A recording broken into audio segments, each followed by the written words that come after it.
Hello, Hello, welcome to Not Another Who podcast. I'm your host, Sam Morrell. and I am Christopher Hyde. Back again. Frozen in time. I have been frozen in time. It's Uh, usually the me. the time scoop has scooped me up, and I don't know where I am. Yeah, I got it's usually lost in the time corridor. Sonic Hysteresis.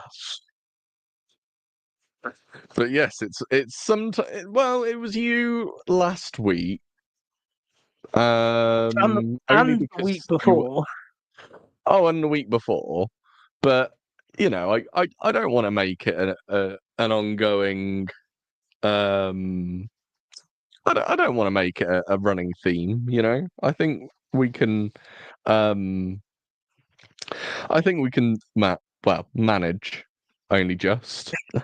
Yeah. Maybe So, oh, what? Keep going. maybe we should start use a different software.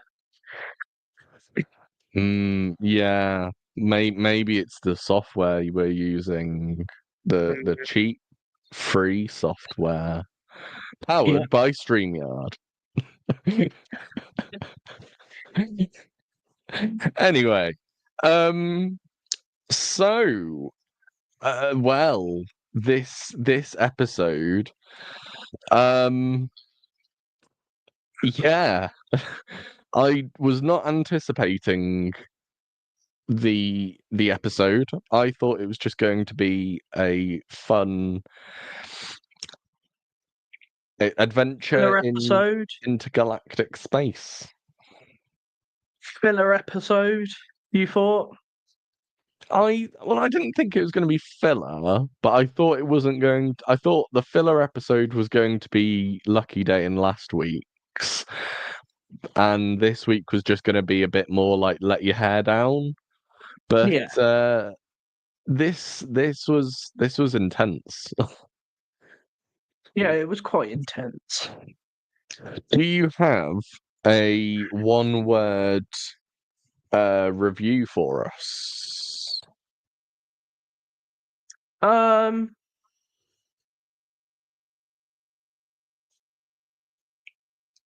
I don't have one word though.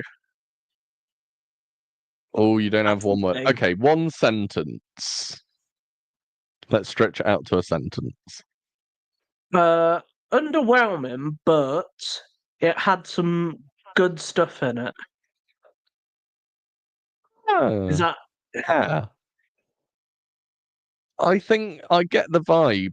I would say entertaining, but not delivering the goods. yeah, Like it, yeah, it was great. Um, it was a good episode, but there was more that they could do with the thing that they were doing, and yeah, again, it felt way too rushed. yeah. It did felt too rushed. That's what I thought. Yeah, it's a bit underwhelming. They they rushed the plot. Again, it could have been another two-parter, Yeah, I maybe. kind of like how it this will follow into the next. Obviously, we'll get there, but I did think the whole Eurovision aspect, because it is basically Eurovision in space. Um, Yeah. I felt like they could have pushed that format better and maybe had. Mm, We'll get into it, but I think they could have done more to actually showcase the musical side of Doctor Who, and do you think that they should have gone a bit further in that direction? I would have liked there to be more aspect on like the musical stuff, Mm, because yeah, okay, I know people don't like musicals, I know people don't want Doctor Who to be a musical, but if you're making a Doctor Who episode about a space singing music contest, why Yeah. you put more music in there and actually fill out the episode? Maybe there's a certain act that has a voice that makes people hypnotized, or Mhm. you could really play around with the formula, or play, basically my criticism of Lux, how they didn't push the animation hard enough. Yeah, they didn't. Yeah, they didn't push it in that direction. Yeah, I do agree with you on that.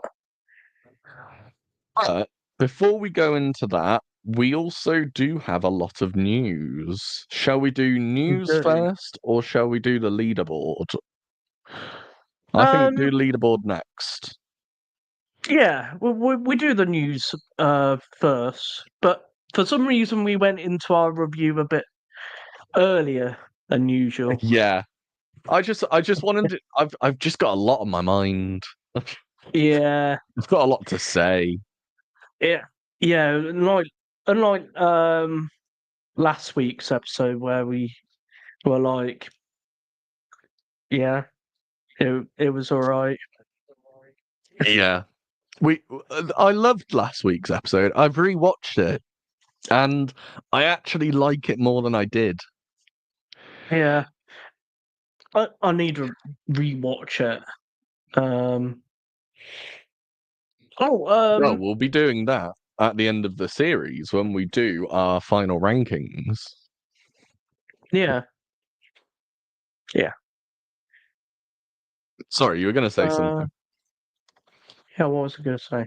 Oh, I finally got Doctor Who season 1 on Blu-ray after Is 2 years. that the one?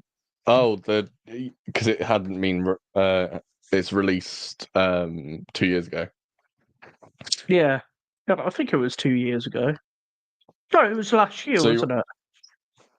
I thought it was last year, or maybe a Yeah, year before. yeah, it was last year. I'm surprised Yeah, they didn't I got release it. it for the 60th anniversary. Mm, yeah, I got it for my birthday. Oh, very nice. Happy birthday Yeah, it for was last week. it was 12 days ago. Happy birthday for 12 days ago. That's all. That's all. That was my contribution. It wasn't meant to be sarcastic. No, I know. Anywho, let's Any go to the news. news? So, I'm going to start off with the archive story. So, the Radio Times have reported on Tuesday, 13th of May, which was this week, Mhm. that apparently the well, it's not necessarily news because we already knew pretty much like what we already knew basically that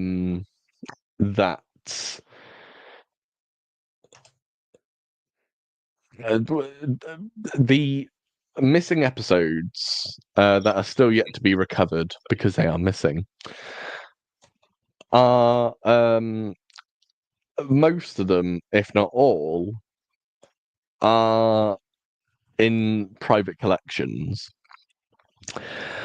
And Sue Malden, who was the BBC's first archive selector, who was one of the pivotal saviors of the classic era, saving all the episodes, trying to get them all back,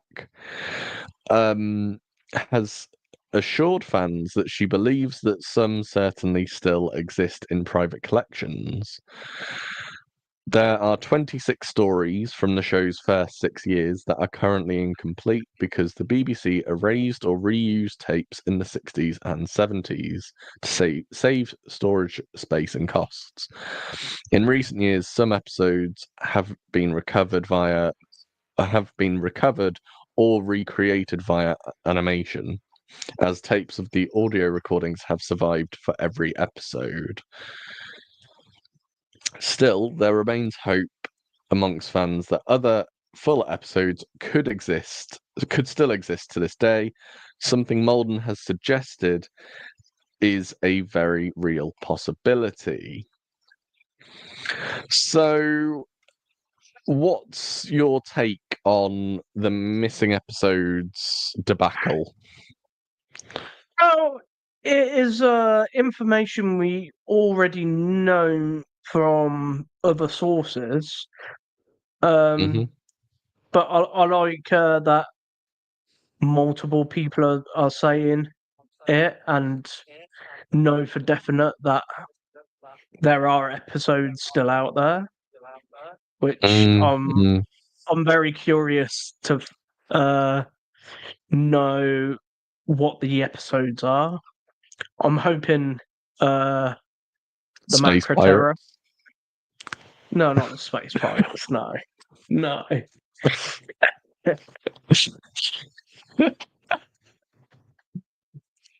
no, not the Space Pirates. Galaxy 4? Mm, No. Macroterra would be a good one. Um, because I watched the animated one and I did think it was an especially good episode of Doctor Who. It's probably one of my favorite Troughton episodes because he yeah, plays. It's just so good. Um, I really want, like, if I could choose any episode to be returned, I would choose Power of the Daleks. interesting. I know it's one that everyone sort of says, but for Mm, me, it's important to Doctor Who's legacy to have every first story of every Doctor. yeah. What about final Um, episodes? Final episodes would be good. Like I would love the fourth part to the 10th planet to return, Mm, but I'm not necessarily itching for that because the animated version actually I feel like is a little bit better purely because I find them a bit more menacing yeah, animated. Um because in the actual episode it they kind of don't really do much apart from like strangle the odd person or shoot them. yeah, Um, and there's some creepy shots, like there's shots where you can see the actor's eyes, which mm, just gives me nightmares. But I really would like Power of the Daleks to return for definite. yeah. So that's another one that would be on my list, and Or the also, Daleks Master Plan. yeah, and probably the moon base.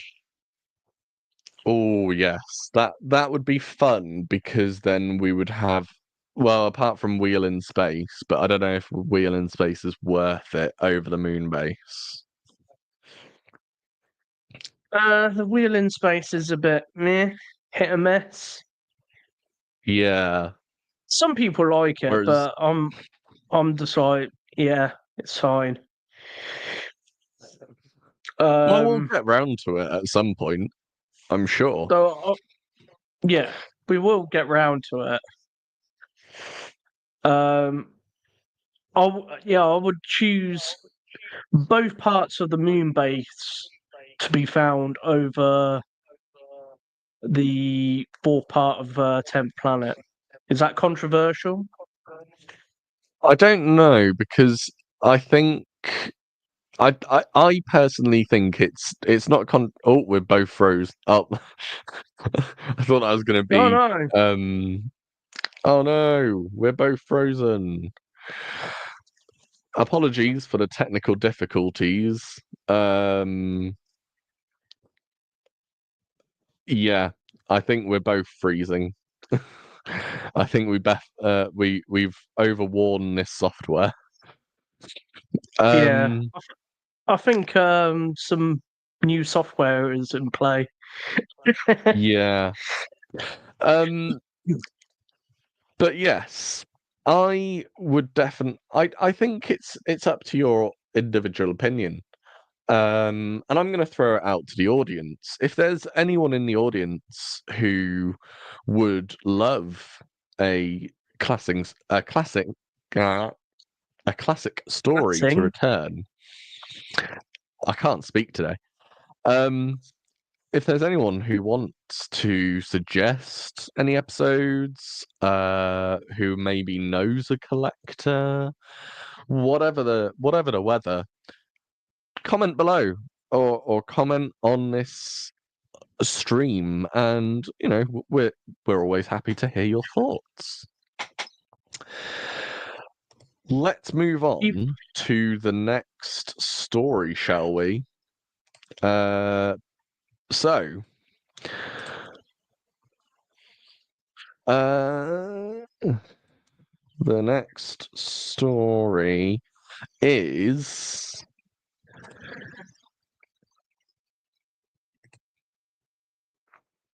so a special episode of Doctor Who Unleashed will be airing a month after the show ends. So in June at some point, there's going to be a special revival New Who celebration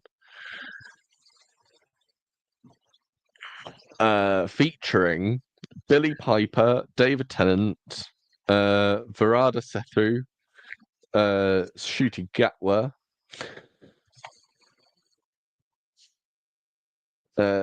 Stephen Moffat, Chris Chibnall, Pearl Mackie, Mandip Gill, Russell T Davies, and I think Jodie Whittaker will be. Oh no! What's all no? My computer's completely frozen now. Oh no! Oh no! Oh I'm completely frozen. no! Oh no! Oh no!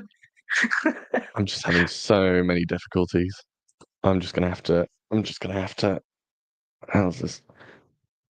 So yeah, there's going to be a new revival episode. Special episode regarding the revival series. So that's fun.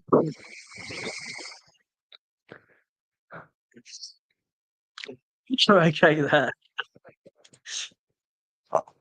It's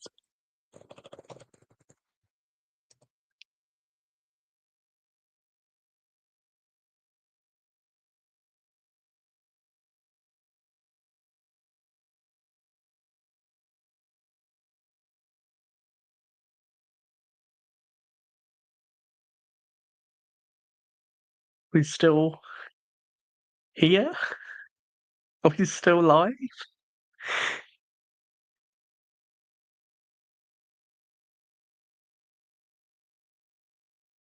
Oh.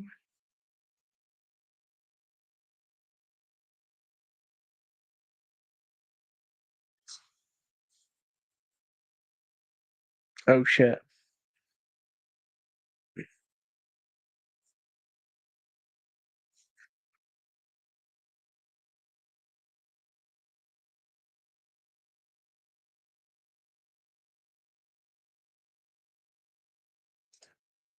oh hello. Oh, I'm back. Hello. You're back. Yeah, we got there in the end. I don't know what is going We on. just edit that bit out. And I did say, oh shit. You've said it again. Yeah, I said it again. We'll just bleep it out. Don't worry. I personally think no one will mind too much. Anyway, let's get on. Where were we? Oh gosh. Where were we? We were at the news. Shall we continue the news? Or shall Yeah, we let's just go in with continue the the review? news. Oh, okay. Okay. Okay. I'm just going to go to a new article. I think it'd be better for us to go to a new article. Well, Are you just doing? You just doing it I'm off doing it your right. phone, Yeah.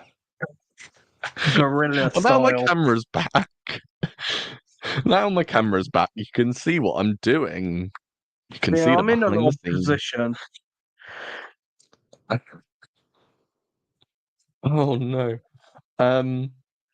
So, oh, compose yourself. There we go. So, I don't even know if we're still streaming. Let's have a look. Are we still? I think we are. I can't just use edit. my computer. We'll just edit all these bits out. Oh yeah, we are still live. Perfect. Okay. I personally think it's fine. I think they need to see behind the curtain occasionally and see how things can get worse. Anyway, on to the news. Doctor Who may be continuing without the funding of, pardon me, Disney Plus.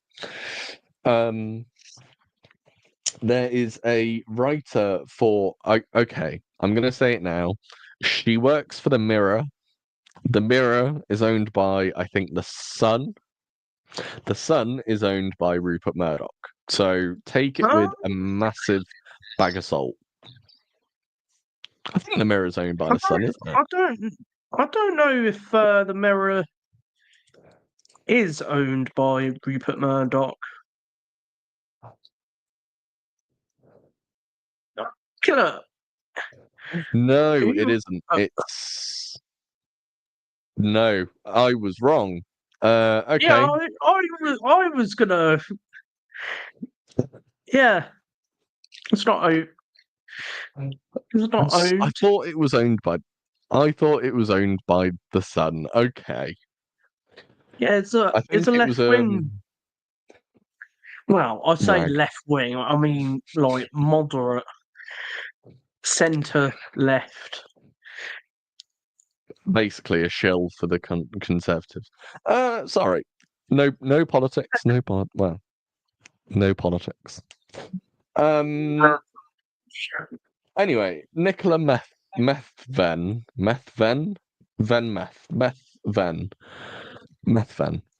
Nicola Methven writes for the Mirror, and in the past she has had a track record of getting stuff right. I think she got the Timeless Child stuff right. She got Shooty's casting, or no, Dave Tennant coming back right, and she got some of season one.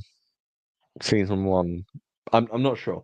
Anyway, she has wrote that Shooter Gatwa may be leaving and the Disney funding could be withdrawn, but Doctor Who will continue on BBC One according to insiders. Rumours have been swirling that the plug will be pulled altogether if Disney decides to end its co-production deal amid claims of falling ratings and a backlash against so-called woke storylines. But sources on the sci-fi series, which generates around 100 million a year for the BBC studios, through global licensing deals and merchandising, claim that showrunner Russell T Davies, or as I call him, Russell the Davies, has already planned the next 2 seasons, having almost completed scripts for series 16, and with stories for the 17th series worked out. Ncuti Gatwa's future with Doctor Who is very much up in the air, but the show will go on. It is also claimed that if Disney departs, it might not have as big an impact as feared by some fans. This is because a huge chunk, in air quotes, of the extra budget, up to 10 million per episode, is spent on the technical task of improving the picture quality to a level which wouldn't be necessary if it reverted back to being a BBC standalone series. The BBC broadcasts its high definition shows in 2K picture quality, but Disney needs a 4K image for its streaming service, and you're back online. Yeah, I And thought the I'd play with additional. it. No, fair enough. Thank you very much for coming back on. So yeah, it basically means that we could be seeing Doctor Who back again. It may Oh, mean the show will go on, to the disgust of all the right-wing trolls. I'm sure Um, Bowles Trek is loving that news. oh, I'm sure. I'm sure. I think he loved this latest episode. I think right now he's somewhere singing along to my heart says no, but my brain says yes. That Uh, song, I can't remember what it's called. and what's that other grifter called? Nerdrotic. That one. Yeah, the guy who always seems to hate instead of actually say anything positive. Yeah. Uh, they're urinal sniffers. Um,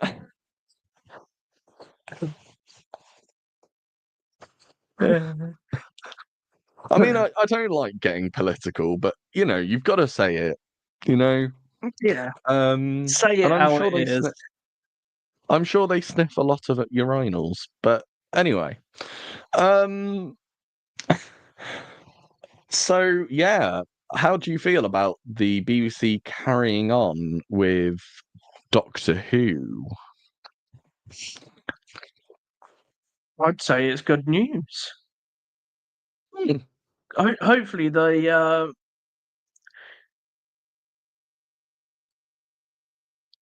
kind of go down this path, and you know, I'd like to see some improvement of the writing. I don't think it's Yes, I. quite there. It's Hmm.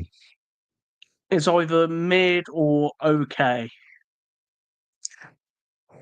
I think, yeah, because I think the main issue we have with the RTD2 era is visually it looks great. You know, Yeah, it looks visually great. Yeah. there's not been too many bad moments, but on a writing level, it just feels like we're missing. There's something missing from the writing, Mm, and you know that the episodes aren't as punchier, or you know, there's too many ideas stuffed into a 45-minute episode, or mm. you know, um, I think I there mean, needs to be a few more two-parters to flesh them out a bit. well, I think in eight Only episodes you could at least have two-parters. Yeah. Like episode 4 and 5 and 7 and 8.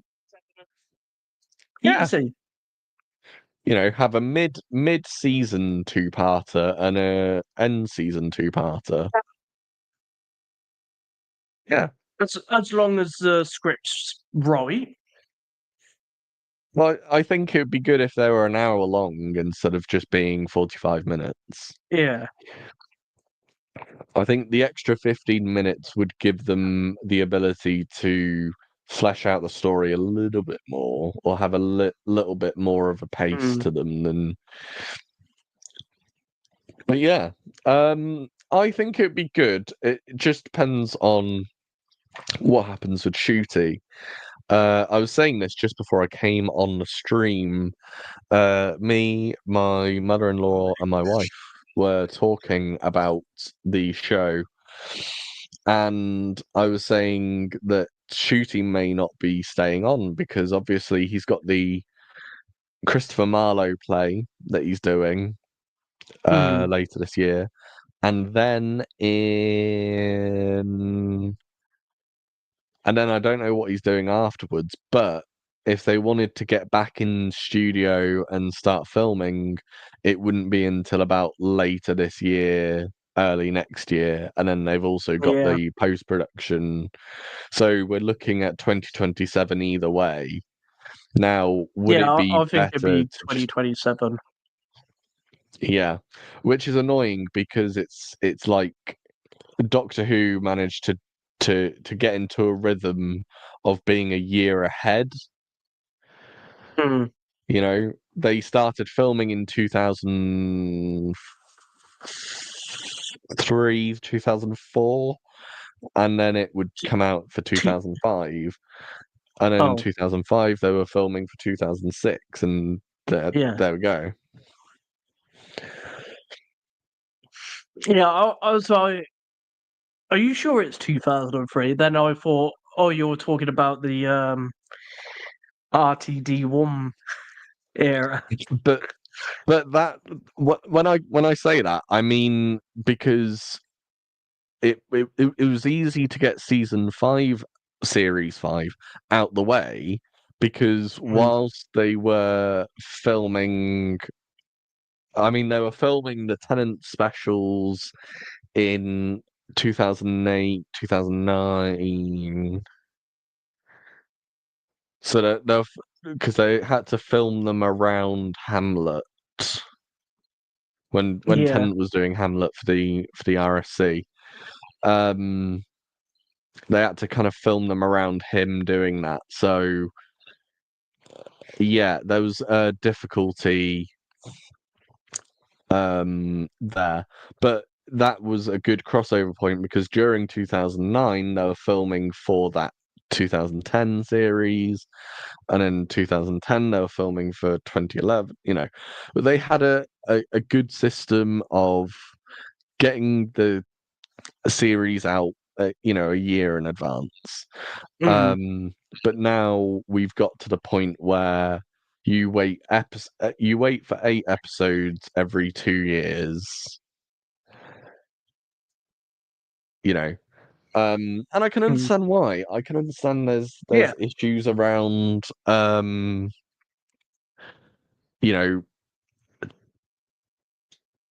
special effects and stuff like that, but I mean we I don't know.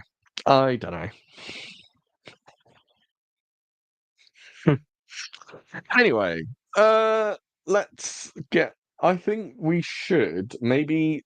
I'm going to save the rest of the news till next week, I think, because I think we need to get down and talk about this episode. Thought you were going to say we're going to get down and dirty. I was like, what? No, wrong podcast. If you want that, go to our Patreon. We don't have a Patreon, but we don't have one yet. Go to our OnlyFans. I beg your pardon. I'm not that kind of woman. No, I'd have to buy you a drink first. Anyway, let's get into before we get into the episode, let's have a recap of the leaderboard.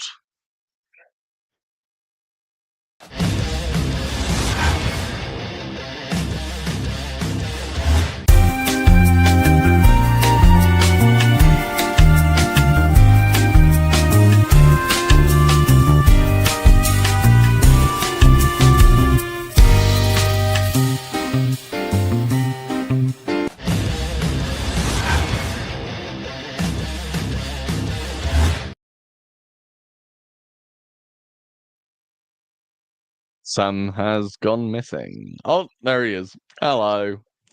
No. So yeah, we've got some good scores on there so far. I don't think we've had a necessarily bad episode. It's just been either good or great. Yeah. We've had nothing that really blows the lid off. And I think that's possibly because the season's not over. We've still got 2 more episodes to go.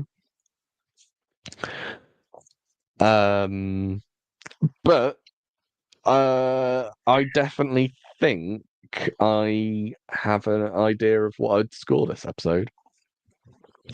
I'm not going to go into it yet because I think we should talk about the episode itself. So, what did you think to the episode? I thought it would be one of them, one of them like.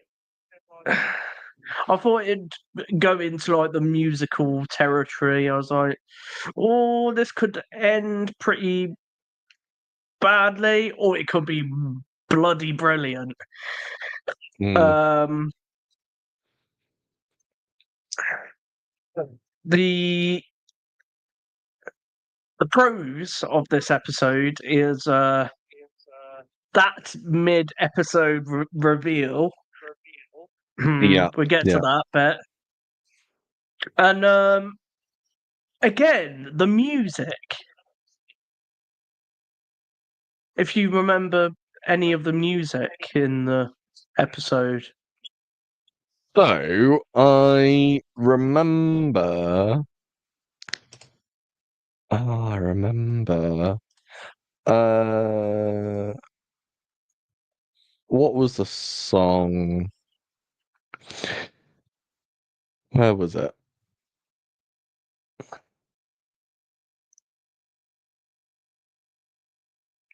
It is. It's the woman. Ah, there it is. The woman who looks like she's got teeth on her. Yeah. In the rainbow tutu or dress or something. Yeah. It was something like that, yeah.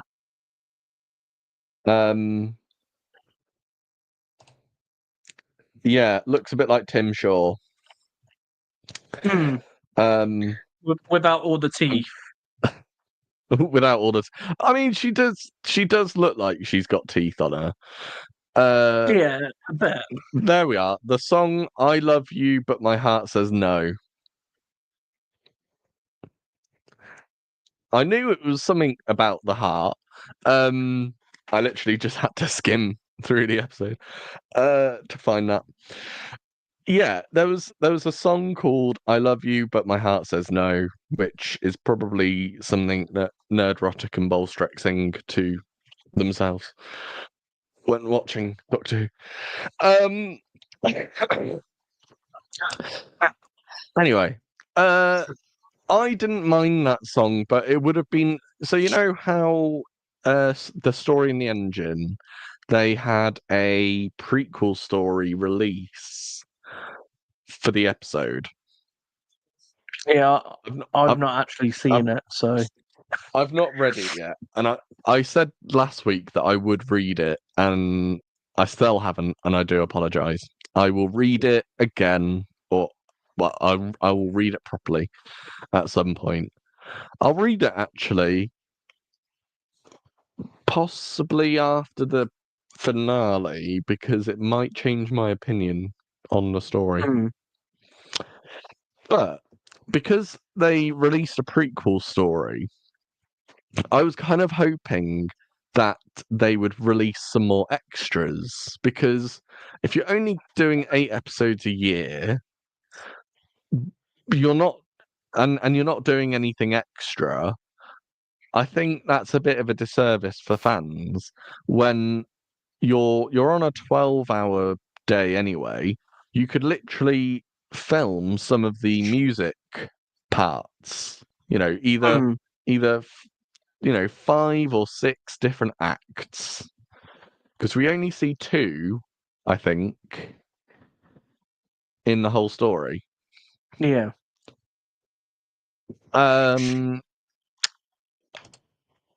And I didn't mind the music, and I think for Eurovision, if you're doing a Eurovision in space, I think it would be pretty cool to expand upon that idea of song competitions.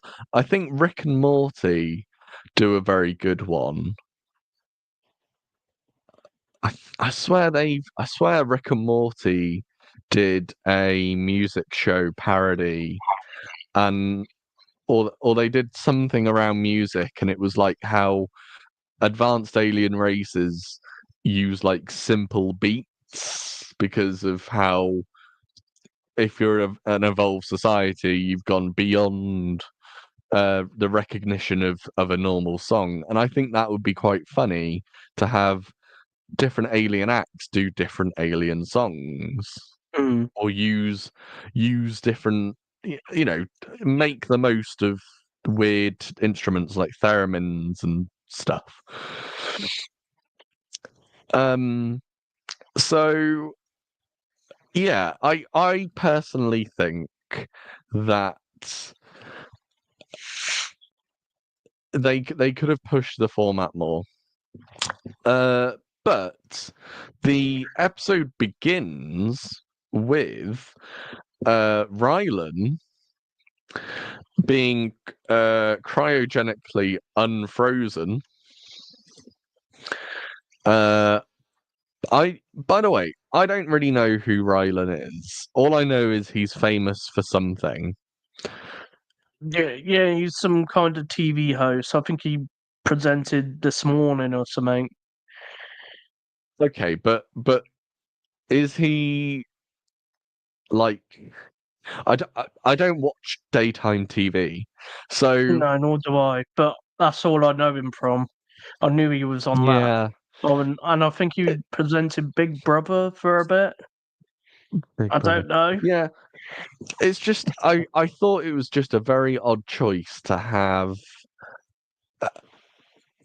someone who it appeals to a more broad audience, but doesn't necessarily link with Doctor Who. I think RTD1 did it better by having the android and the Trini and Susanna robots. Hmm. Obviously in 2005 it was big. Yeah, who's heard of Trini and Susanna since that episode? That's kind of my point. But Davina McCall, the She Davina appeared droid. in she appeared in Doctor Who as herself Mm-hmm. years later as well in Shooty Gatwa's first episode. Well, And we first full do have episode. and we do have a cameo by Graham Norton. So for me, I feel Yeah, like it would have been better to just have Graham Norton. yeah. I thought Graham Norton would have been a better presenter because And I he does the voiceovers for Eurovision. yeah, He's done it for about since Terry Wogan passed away. yes. I did see someone say, I did see this comment of someone saying, "Bring back Terry Wogan." Yeah. Everyone loves Terry Wogan. The thing is, you could easily. I mean, I would say this is sort of morally, morally dubious, but you could have, I don't know, someone like John Coleshaw do the voice of Terry Wogan, and then have like an animatronic Terry Wogan, like a Wogan droid or something. I don't know. That would have been fun. I know it would have been slightly morally corrupt, but yeah. Um. So yeah. Rylan gets defrosted, comes out on stage, and the TARDIS lands in one of the booths. Now, is it me? Is it the fact that I've recently seen Revenge of the Sith, or do you think the booths look a bit like the Senate seats from Yes, Revenge of the Sith? yes. Um, They do look like the Senate seats from Revenge of the Sith. I was half expecting Shooty to start telling Belinda of the tale of Darth Plagueis. Or go, I am the Senate.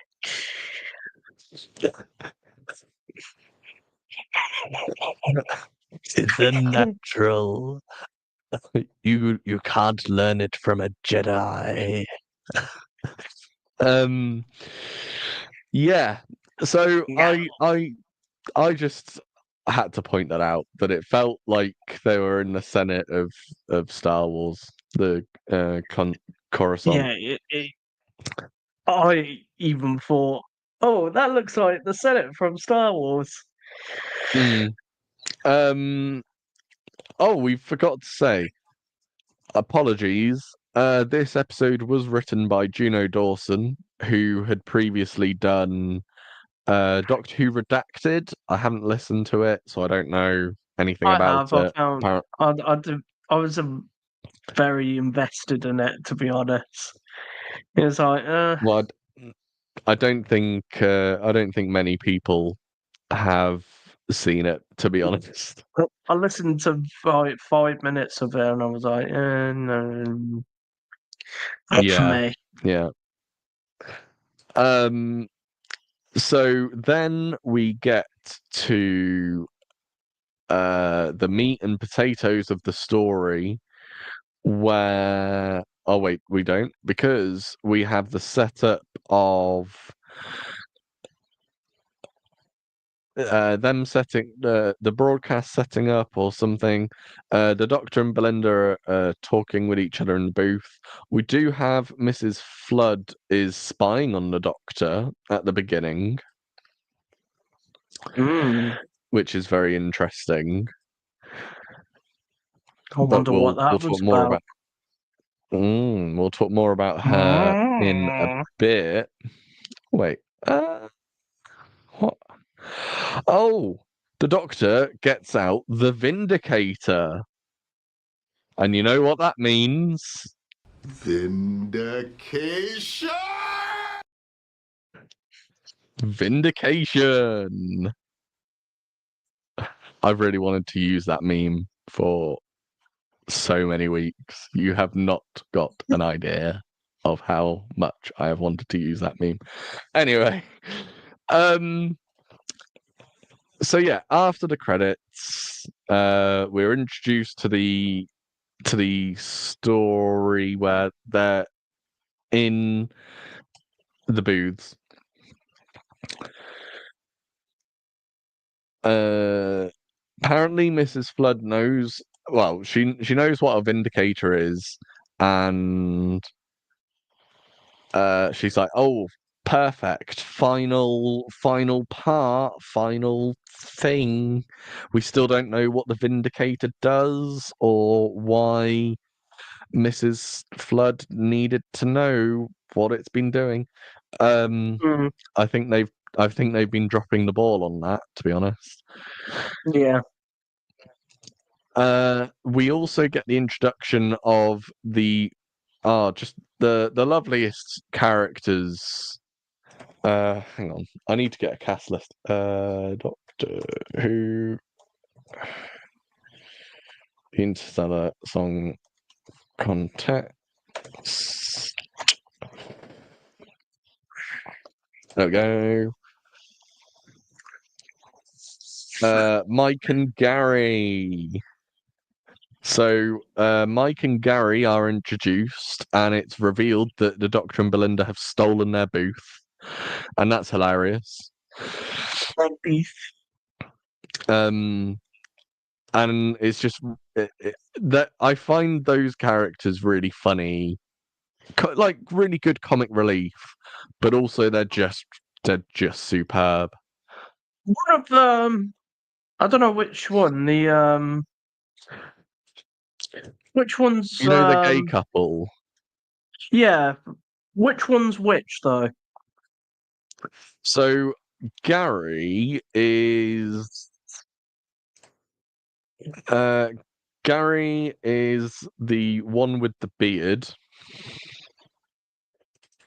Yeah, I've seen him somewhere before, but I can't think where I've seen him. And and Mike is Kadif Kirwan.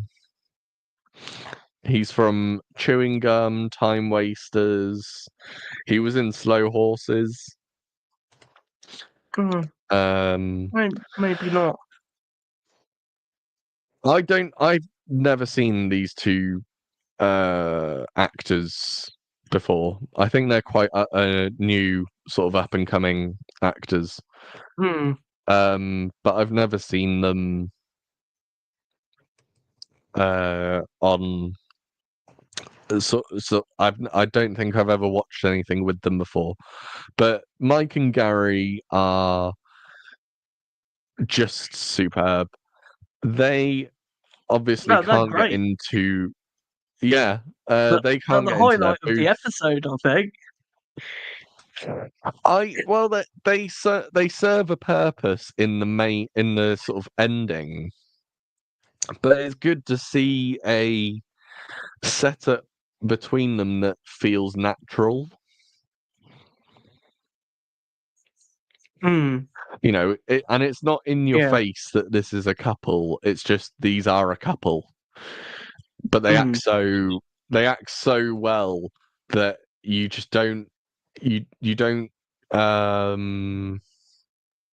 it's not obvious or it's not laid on too thick, you know. No. And then we get the introduction of Kid. So Kid enters the gallery where he basically takes the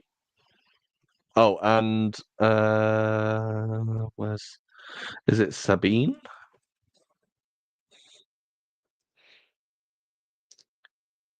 No. Is it?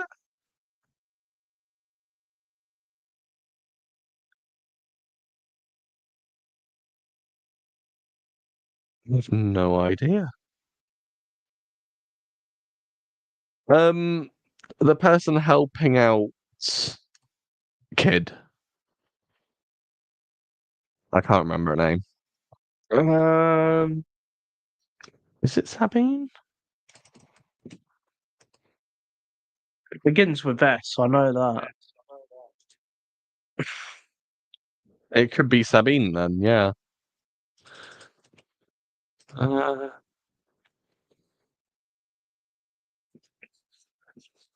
have no idea.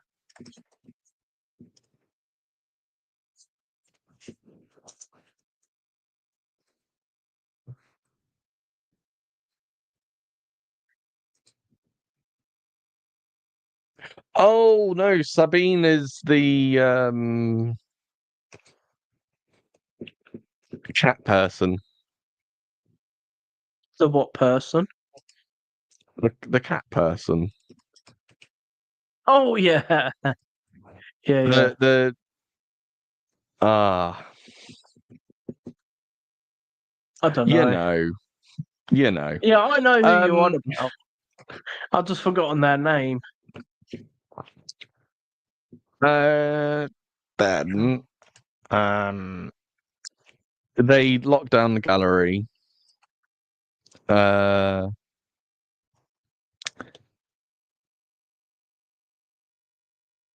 and basically, what happens is they, the Doctor manages to put in the Mavity bubble or something, Hmm.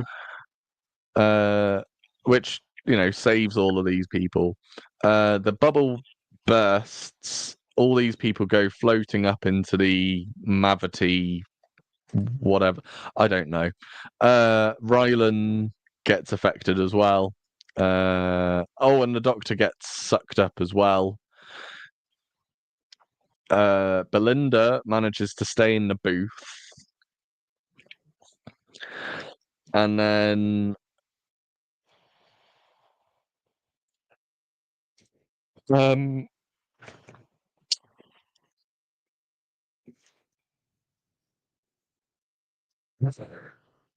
trying to go through this.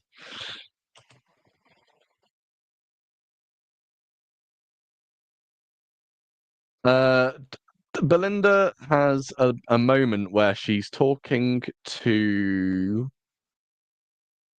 Cora Saint Bavia. Cora Saint Bavia, who I have to admit, played by Miriam Teak Lee, who I have to say was phenomenal, was a great actress in this. Yeah. But I think Belinda plays it a little bit too like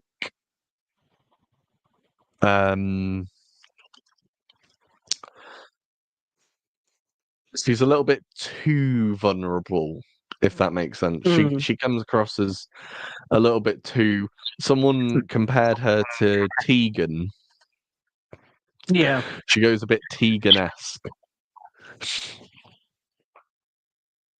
in this one. Yeah. I can see that. And then we go further in. Oh, whilst the Doctor is in outer space, we get a flash of something.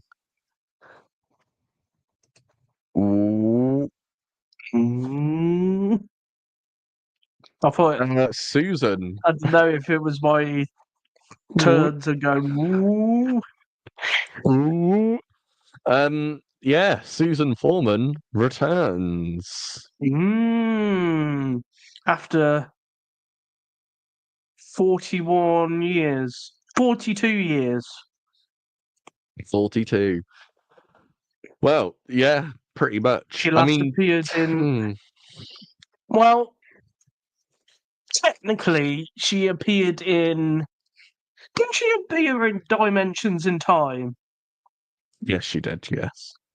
Yeah. Everyone appeared in Dimensions in Time apart from Tom Baker. Oh, wait, Tom Baker appeared in No, Dimensions in Tom Time. Baker did it. Didn't he? I swear he was like, my doctors, I'm trapped again. Yes. Yeah, with the floating CGI heads. I swear he's in at the start. He's like, no, I'm trapped in outer space. Awesome. I don't know. Yeah. So Susan Foreman, I mean, is pardon me, sorry. Is Dimensions in Time canon? I've set you off now, haven't I? Okay, well, technically, if Dimensions in Time isn't canon, then we don't she last returned in the Five Doctors. Yeah. I agree with that. Yeah. So about 42 years ago. Yeah. But we get her coming back, and then the Doctor uses a confetti cannon to get back into the space station. Back. Probably one of the best moments I've ever seen of the Doctor. I think that has to level with the Fifth Doctor using a cricket ball. I was just about to say that. The Fifth Doctor with his cricket ball in space. Yeah. With the green screen. I think we need to do a side-by-side comparison of those two shots. You know how we filmed that?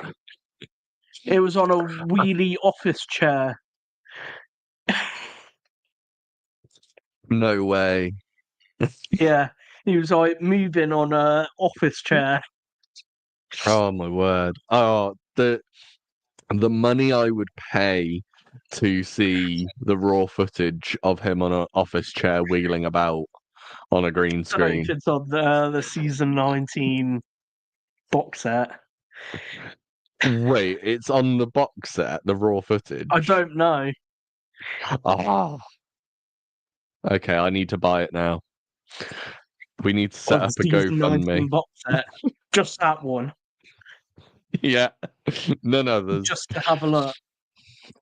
Yeah, pretty much.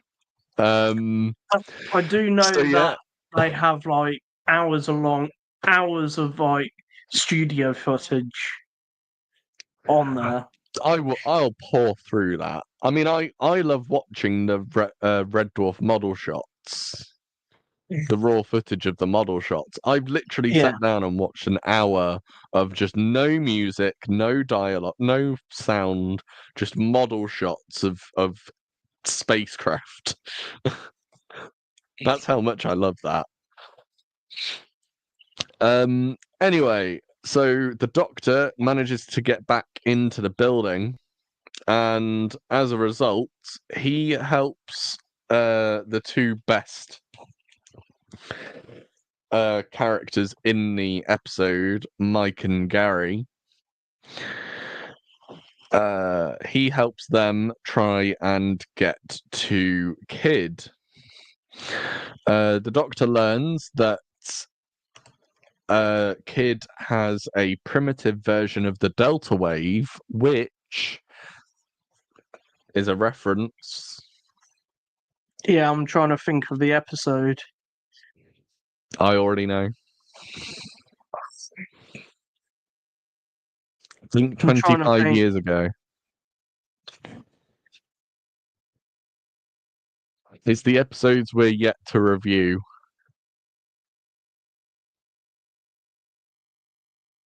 5 years ago, no? It's no Doctor Who in 25 years ago. 20 years ago. Sorry, I forgot. I forgot. Bad Wolf Parting of the Waves. Yeah. Parting of the Waves. I thought you said waves. Because it's a Delta Wave. Wait. No, did I say waves? I swear you said we'll watch it back later, and I'll just laugh. Yeah, not Bad Wolf, not Boomtown, but yes, Parting of the Waves, Bad Wolf. Those two episodes. The Delta Wave is used to wipe out the Daleks or threaten wiping out the Daleks, but the Doctor's a coward. I mean, he's not a coward because he's committed very horrific acts over the span of the tenure of the show. So we know for a fact that he isn't. But the Delta Wave was something he was going to do and just didn't. Yeah. Anyway, Then what happens is, as the delta wave is charging up to 100%, him and Kid have a back and forth, and the Doctor basically threatens Kid, saying like, I'm going to F you up, so to speak. to put it mildly. And then we've got the bombshell reveal that Coruscant Bavière was actually in on it, was part of the them being able to take over the song contest, because she is a Hellion. Yeah, she's in on the scheme, which I kind of felt there was something about her, but I did like the reveal that she's been treated differently because she cut off her horns and was able to kind of be part of the song contest or whatever, but she still feels sadness about her home, and where she came from. That was quite good. I think her character really brings that out, the fact that not everyone. Oh, and there's like the hell poppy, the poppy that they use to make honey from. I'm not sure. It's a bit overly convoluted. And then we get her speaking out against the oh wait.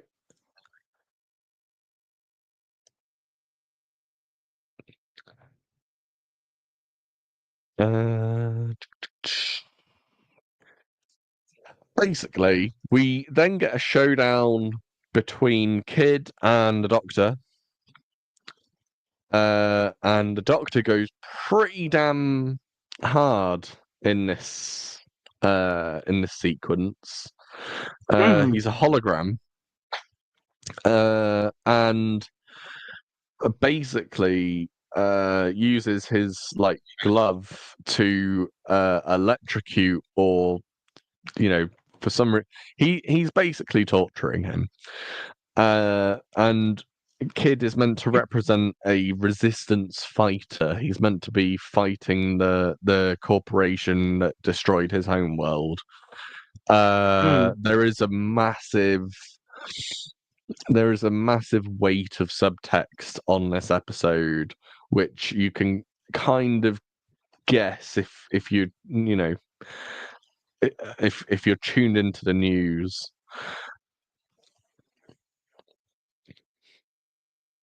Yeah. Anyway.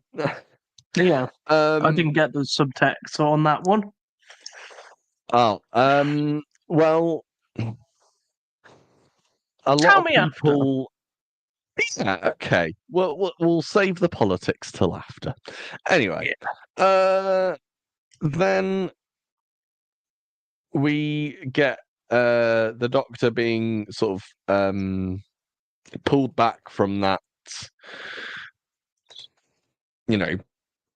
Pulled back from that. Belinda tells him to stop. He stops. He stops, and then they try and find a way to bring all the people back, and they use a tractor beam. So they managed to. Oh, and Gary says, "I'd do anything for you," which I love. I love that.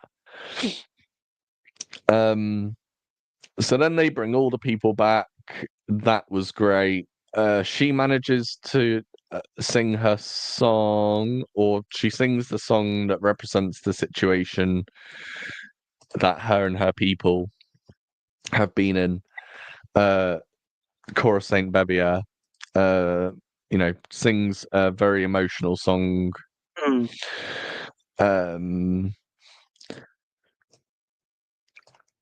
And then we get we get the cloister bells. Yeah, in this the episode. cloister bells. They weren't in last week's episode.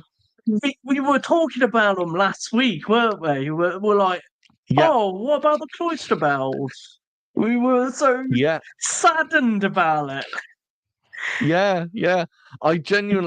When I watched the episode for the first time, I was like, is that what? They've used the cloister bell sound. And then it turns out they literally were using the sound effect in this episode. And I mean, I don't understand why they use it in this one and not in the other one. Yeah. But so well.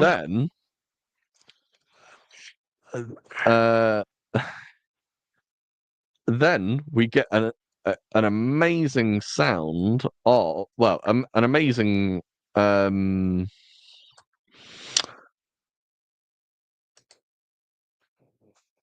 basically the TARDIS doors blast open at the end of the episode. What that means, I have no idea. It reminded me of the Big White Bang. Guardian. Oh no, I was thinking 11th Doctor. You and your classic Who. Have you seen the Reboss operation? Not yet. That's on my list. Yeah, the TARDIS doors open and this bright light comes. Yeah, it could be the White Guardian. Or the Red Guardian. It's not a Red Guardian. But the TARDIS is red. He's not exactly going to be a White Guardian, is he? He could be the Black Guardian. Yeah, he could be or the Black Veil Guardian. Yard. We've still yet to see the Veil Yard. And then we get a very interesting post-credit scene where Mrs. Flood generates. Dun dun dun. Dun dun dun. She turns into the Rani. The Rani returned. Who also last appeared in Dimensions in Time. Yeah. Call back to that one. And let's just for a moment, because I think I didn't say it last week, but I think it was the week before, that my theory was Mrs. Flood was the Rani.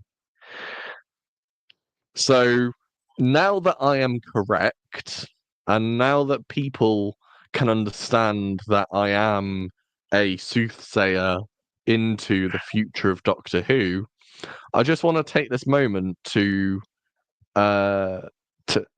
feel some sort of vindication.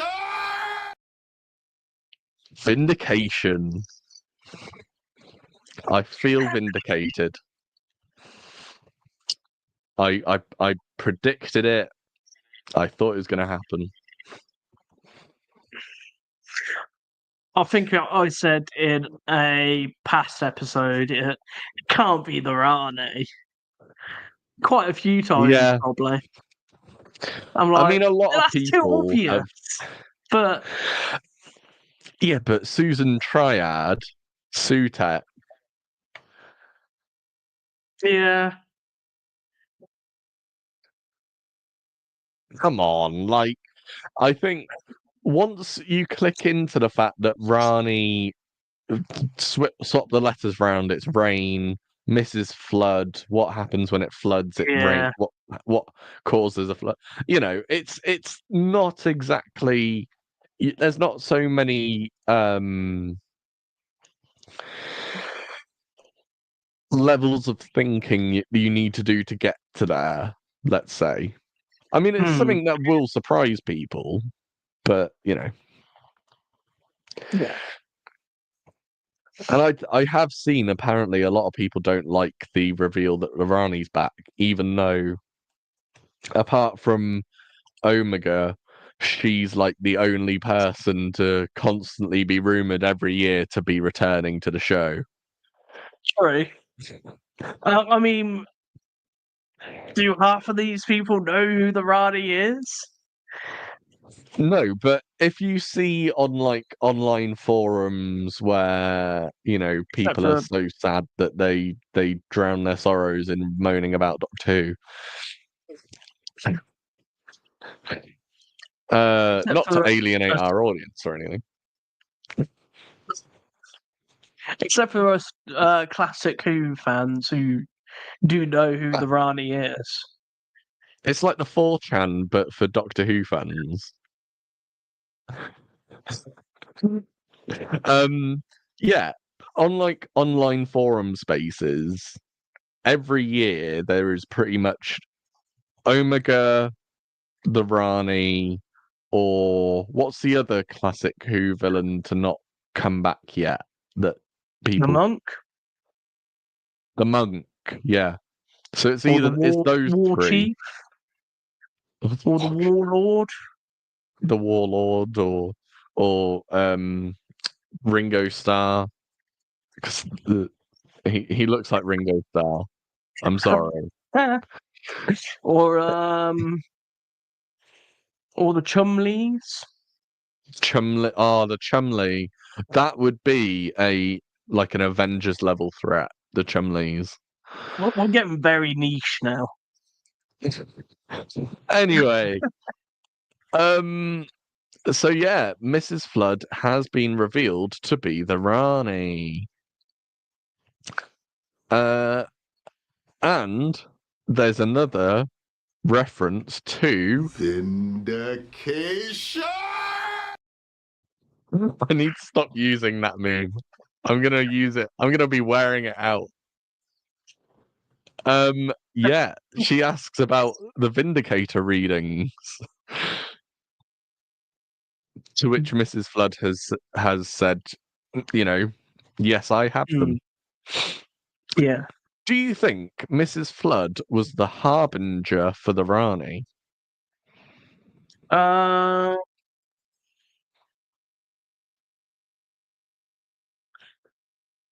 I would say yes. Maybe. Because obviously, well, I was just thinking about it because if we think about every harbinger, they've been a play on words, right? So, what was it? Harry Arbinger? Hmm. I was trying to think.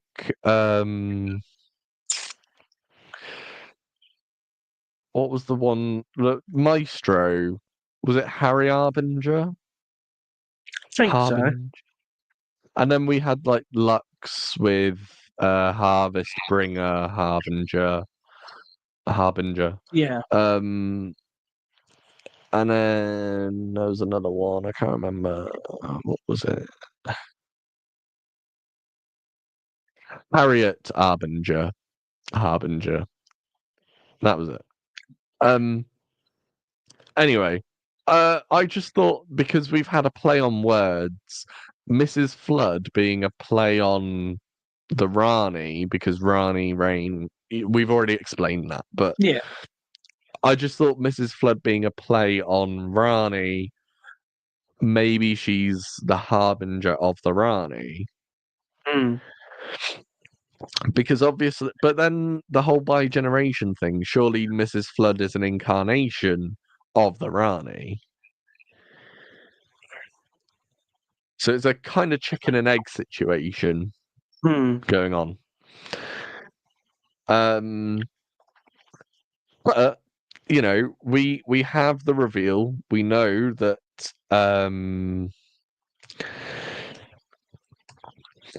we know for a fact that the Rani is returning. So, who's the unholy trinity, do you think? Susan. Oh, well, I was thinking Conrad, the Rani, and maybe Kid, Susan ends up maybe.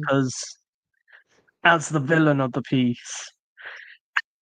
Oh no, don't ruin my gal. Don't ruin Susan. I'm joking. Well, to be honest, I wouldn't put it past Russell T Davies. Yeah. I like the guy, but he has made some questionable decisions. Yeah, he was. But yeah, but that was the episode. We basically have the reveal of the Rani and Susan. Now, did Susan did that reveal catch you off guard? Yeah, I was like, what? Yeah. I mean, I I don't know why actually, she was in the TARDIS. yeah, I didn't know why she was in the TARDIS as well. Mm. I would have I had liked to it if they had a rewind it. backdrop. I thought I was Sorry. seeing things. I thought I was seeing things. I had to rewind it. Yeah. See, I wanted them to have a backdrop of the Daleks' invasion of Earth. Hmm.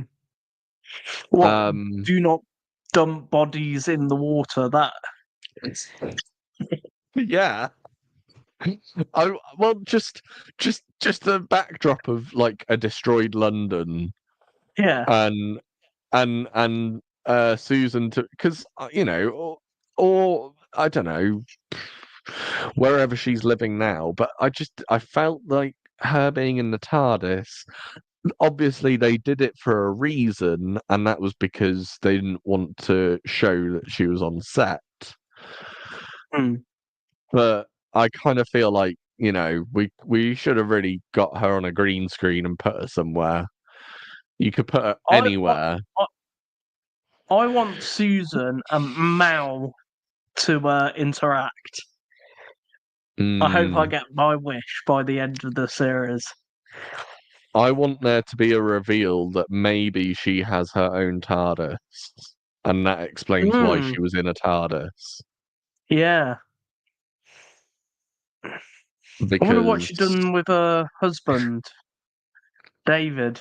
I think I think he's a goner. He's long dead, Yeah, yeah. I think unalive, I think he's cooked. hot roasted. Metaphorically and literally. Yeah, he's roasted.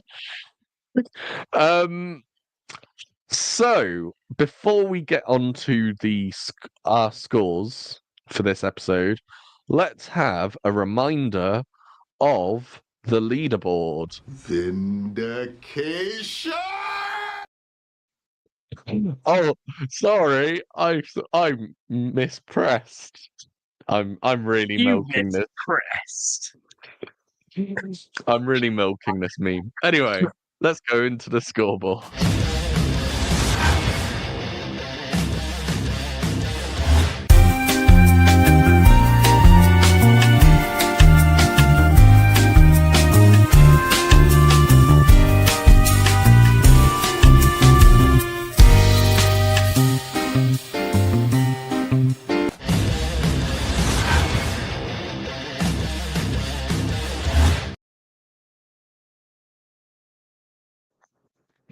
I'm still laughing at that.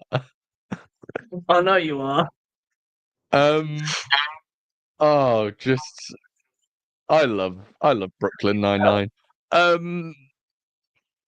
So yeah, what would you give this episode out of 10? I will give it a.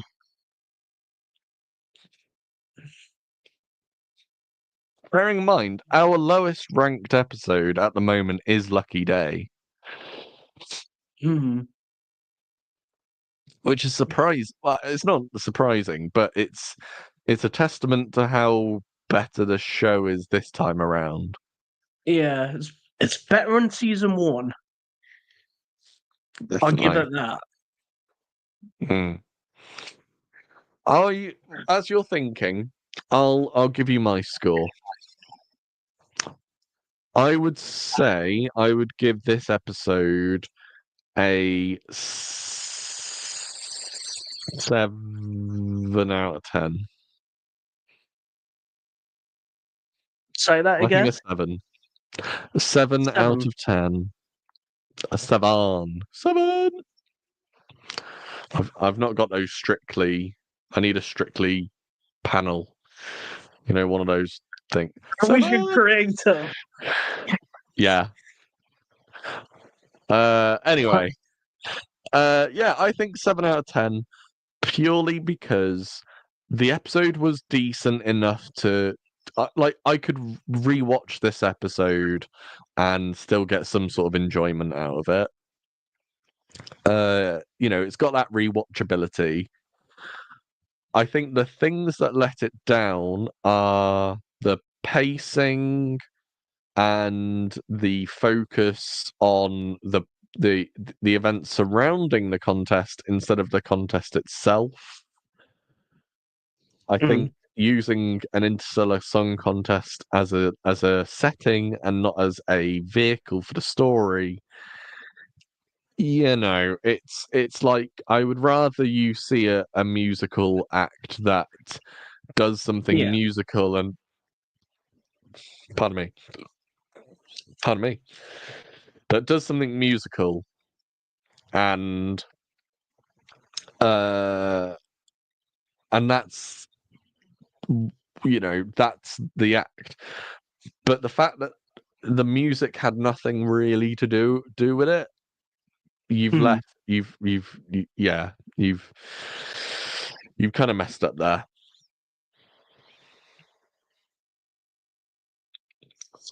Anyway, I'm going to give it a. I didn't mean to be so dismissive about your rating there. Fine, it's fine. I'm used to it. Not everything I say is decent. No, it was a good review. I, I have a real urge to play that Vindication clip again. Well, I'm Anyway. going to give it an 8. You know why I'm going to give it an 8? Ooh, Purely because of I the know. Susan reveal. Just because of that. Reveal. That's it. I was thinking. I was thinking it was for Graham Norton. No. No, No. I You mean ruined the first he's episode of new series of Doctor Who. and series 5. Yeah. One of the Weeping Time Angel of the Angels. episodes. Yeah. And He always there's brings a that up as shot well. of yeah. But okay, 8 out of 10. That's not too bad. I think we're pretty much varied. I think we're very consistent with our scores. Like So, we're either one or 2 points like ahead or behind of one another. There's not one was of I us that's really gone harsh on lucky day. yeah, Lucky Day. I forgot what the episode was called. I mean, I Uh, personally, I only gave it a 5 because there was enough stuff to be entertaining, but it wasn't enough to be a good story. Yeah. But this is where my idea, because originally we were going to do a mid-season review during the middle of the season. I think we're not at a good place to do that right now. I think you've No. got a lot on, I've got a lot on. But that's why it would be easier and simpler to just do a rewatch before we do our final rankings. Hmm. So we can watch them all in order, and if our scores change, then we change our scores, or we update. Well, I think we keep the scoreboard as it is, and then we keep our new scores hidden and reveal them on the ranking video. Yeah. Yeah. So, Lucky Day could go up in your estimation, or it could go down. I personally think 0. I'm going to rewatch. Yeah, I personally think on a rewatch, I might actually end up hating it more because it might just be the dud of the series for me. Yeah, it definitely is so far. I'm like, But I'm not. I'm keeping my options open. I thought Story in the Engine wasn't going to be that good. It was better than I expected it to be. yeah, it's This better than episode, sorry, it is better than Lonely Day, Lucky Day. Lucky Day. Um, uh, and I thought this episode wasn't going to be as good because as soon as I heard the name of it, Interstellar Song, Interstellar Song Contest, I thought, that doesn't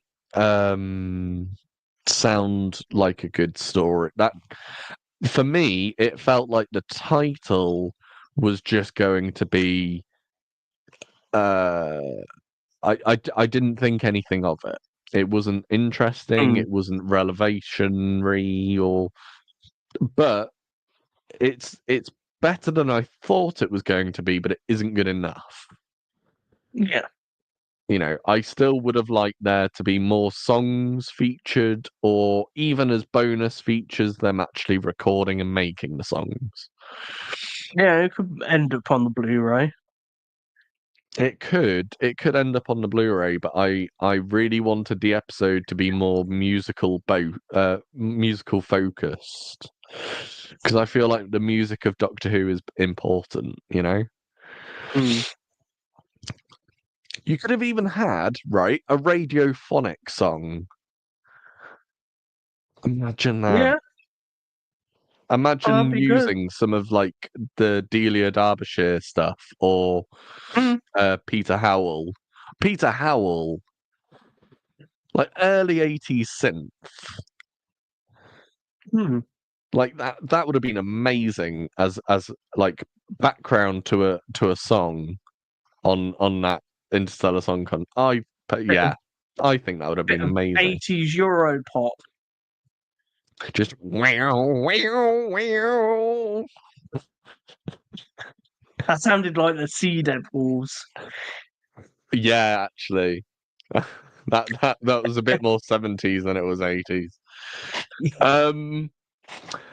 Okay, well, that was our review of the Interstellar Song Contest. Join us next week as we will be diving into the world of Wish World, Wish World. the Don't world of forget to, wishes. and don't forget to like and subscribe to Yes, don't Not forget to Another like, Who, don't don't forget to subscribe to Not Another Who podcast YouTube channel. YouTube channel. Ooh. Did you want to promote anything? Because I know you've been working very hard on a new channel. I have.